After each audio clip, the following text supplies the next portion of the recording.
ఒకప్పటి ఎర్రకోటలో ఇప్పుడు నిశ్శబ్దం రాజ్యమేలుతోంది. తుపాకులతో రాజ్యం మీద తిరుగుబాటు చేసిన తనం కరుమరుగవుతోంది. మారుతున్న కాలంతో పాటు నేటి మావోయిస్టుల్లో మార్పు వస్తోంది. తుపాకులు వదిలి జనజీవన స్రవంతిలో కలుద్దామని కొందరు ప్రతిపాదిస్తున్నారు, మరికొందరు వ్యతిరేకిస్తున్నారు. వీరి వాదన ఎలా ఉన్నా కేంద్ర ప్రభుత్వం మాత్రం వచ్చే ఏడాది మార్చి నాటికి దేశంలో మావోయిస్టులను తుడిచిపెట్టేస్తామని ప్రకటించింది. నక్సల్స్బరీ ఉద్యమానికి తెలంగాణలో ఊపిరులూదిన ఉమ్మడి కరీంనగర్ జిల్లాలో నేటి పరిస్థితులపై సాక్షి టీవీ ప్రత్యేక కథనం ఇప్పుడు చూద్దాం. కేంద్ర ప్రభుత్వం చేపట్టిన ఆపరేషన్ కగార్తో దండకారణ్యంలోని మావోయిస్టుల కోటలన్నీ కూలిపోయాయి. అగ్రనేతలు చెట్టుకొకరు పుట్టకొకరుగా చెదిరిపోయారు. మరోవైపు వందలాది మావోయిస్టులు ఎన్కౌంటర్లతో ప్రాణాలు కోల్పోతుంటే మరికొన్ని వందల మంది మావోయిస్టులు ప్రభుత్వానికి లొంగిపోతున్నారు. ఆపరేషన్ కగార్ వల్ల మావోయిస్టు పార్టీ అగ్రనేతలతో సహా ఇప్పటికీ 18 మంది కేంద్ర కమిటీ సభ్యులు ఎన్కౌంటర్లలో చనిపోయారు. మావోయిస్టులు తుపాకులు వదిలి లొంగిపోవడమా చనిపోవడమా తేల్చుకోవాలని కేంద్ర ప్రభుత్వం నేరుగా ప్రకటించింది. వచ్చే ఏడాది మార్చి నాటికి దేశంలో మావోయిజాన్ని తుడిచిపెట్టేస్తామని ఇప్పటికీ అనేకసార్లు హోంమంత్రి అమిత్ షా చెప్పారు. స్వాతంత్ర్యానికి పూర్వమే తెలంగాణలో కమ్యూనిస్టు పార్టీ నాయకత్వాన తెలంగాణ రైతాంగ సాయుధ పోరాటం జరిగింది. అదే వారసత్వంతో బెంగాల్లో పురుడు పోసుకున్న నక్సలిజాన్ని తెలంగాణ హక్కున చేర్చుకుంది. ఫ్యూడల్ సమాజంలోని దోపిడీకి వ్యతిరేకంగా తెలంగాణలో నక్సల్బరీ ఉద్యమం కొనసాగింది. పీపుల్స్ వార్గా మారిన మావోయిస్టు పార్టీగా రూపాంతరం చెందిన దేశంలోని నక్సల్ ఉద్యమాన్ని తెలంగాణ నాయకులే ముందుండి నడిపించారు. మరీ ముఖ్యంగా ఉమ్మడి కరీంనగర్ జిల్లా నక్సల్ ఉద్యమానికి పెట్టని కోటగా నిలిచింది. ముప్పాళ్ల లక్ష్మణరావు నుంచి మల్లోజుల బ్రదర్స్ వరకు ఎన్నో డజన్ల మంది నాయకులను నక్సల్ ఉద్యమానికి ఈ జిల్లా అందించింది. తెలంగాణ జిల్లాల్లో ముఖ్యంగా ఉమ్మడి కరీంనగర్ జిల్లాలో డాక్టర్లు, లాయర్లు, టీచర్లు ఇలా ఎన్నో వర్గాలకు చెందిన మేధావులు దర్జాగా జీవించే అవకాశం ఉన్నా పీడిత ప్రజల విముక్తి కోసం సాగుతున్న నక్సల్ ఉద్యమంలో భాగమయ్యారు. కుటుంబాలను వదిలేసి అడవుల బాట పట్టారు. తెలంగాణలోని ఫ్యూడల్ పెత్తందారులపై తిరుగుబాటు జెండా ఎగరేశారు. ఈ నేపథ్యంలో ఎన్నో వందల మంది పోలీస్ ఎన్కౌంటర్లలో అమరులయ్యారు.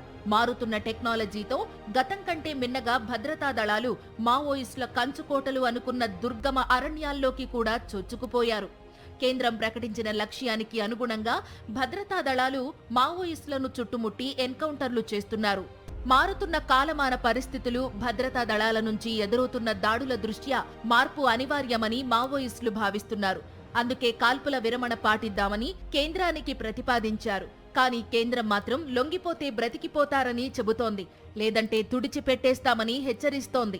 ఈ క్రమంలో పెద్దపల్లికి చెందిన మల్లోజుల కోటేశ్వరరావు అలియాస్ కిషన్జీ తమ్ముడిగా కేంద్ర కమిటీ నాయకుడిగా ఎదిగిన మల్లోజుల వేణుగోపాల్ అలియాస్ సోను వంటి కరుడుగట్టిన నేతలు రాస్తున్న లేఖలు చర్చనీయాంశంగా మారాయి.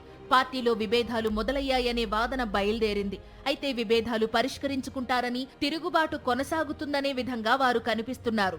సోషల్ మీడియా అనేటటువంటిది చాలా విపరీతంగా ఉంది. ఇప్పుడు గందరగోళ పరిస్థితులలో వాళ్ళు సోషల్ మీడియాను వాడుకొని అనేక ప్రకటనలు సృష్టిస్తూ చేస్తున్నారు.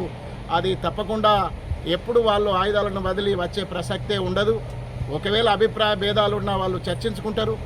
తప్పకుండా కొత్త తరము వస్తుంది. సమస్య ఉన్నంత కాలము మావోయిజం అనేది ఉంటుంది. తప్పకుండా ప్రజలు తిరుగుబాటు అవుతారు. మల్లోజుల వేణుగోపాల్ అలియాస్ సోను లేఖతో మావోయిస్టుల ప్రస్థానం ఎటువైపు అనే ప్రశ్న వినిపిస్తోంది. మల్లోజుల పోలీసులకు లొంగిపోయేందుకు వారితో సంప్రదింపులు జరుపుతున్నట్టుగా తెలుస్తోంది. పార్టీ తప్పిదమే పోరాటాన్ని దెబ్బతీసిందని, ఆ తప్పిదాల్లో తాను ఓ భాగం అంటూనే ఉద్యమం నుంచి బయటికి వచ్చేస్తున్న సూచనలు చేస్తూ ఆయన రాసిన లేఖ ఇప్పుడు మావోయిస్టు సానుభూతి పరుల్లో తీవ్ర చర్చనీయాంశమైంది. దండకారణ్యంలో మావోయిస్టు పార్టీకి చెందిన వివిధ కమిటీల భేటీలోనూ ఇవే అభిప్రాయాలు వ్యక్తమయ్యాయని, సాంకేతికంగా ఎంతో మార్పు చెందిన సమాజంతో మావోయిస్టు పార్టీ పోటీ పడలేకపోవడం, కొత్త రిక్రూట్మెంట్స్ లేకపోవడం, అంతర్గత విభేదాలు, పోలీసుల ఉక్కుపాదం వెరసి ఆయుధాలు వీడి జనజీవన స్రవంతిలోకి రావడమే బెటర్ అన్న ఆప్షన్ గురించి గట్టిగా చర్చ జరుగుతోంది. ఎంపీలు కేంద్ర ప్రభుత్వానికి ఒక మెమోరాండం ఇచ్చి శాంతి చర్చలకు ప్రతిపాదన పంపిస్తే ఈ సమస్య ప్రశాంతంగా అవుతుంది. ఉమ్మడి కరీంనగర్ జిల్లా అయినా దేశంలో ఎక్కడైనా అడవుల బాట పట్టిన మావోయిస్టుల కుటుంబాల పరిస్థితి దీనంగానే ఉంది. ఉద్యమంలో ప్రాణాలు కోల్పోయిన పలువురు నాయకులను వారి కుటుంబాలు కడసారి చూపులు కూడా నోచుకోలేకపోతున్నాయి. తుపాకులతో సమసమాజం సాధిస్తామంటూ అడవులకు వెళ్లిన అలనాటి యువకులు ఎందరో అక్కడే ప్రాణాలు వదిలారు.